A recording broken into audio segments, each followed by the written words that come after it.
Today we're going to talk about how to mount an on-the-wall cabinet. These come in various different varieties. I've got two different ones here. This one just happens to be a little bit deeper cabinet, and this one is a very shallow cabinet. In either case, you'll get a set of white brackets like these, and they are to be mounted inside the cabinet, either at the bottom or up here at the top. When you go to put these in the cabinet, there are 4 small screws that you'll use, just like this one, to run it in.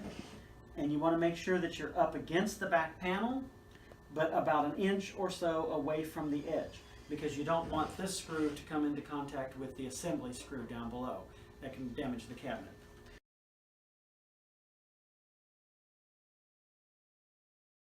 Once you have these put in place, then the other screws, you have 2-inch drywall screws.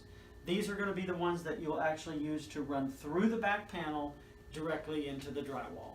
That having gone through the back panel will actually make it that much stronger. If you want to use drywall anchors behind them, you can do that. We've included those in the package as well.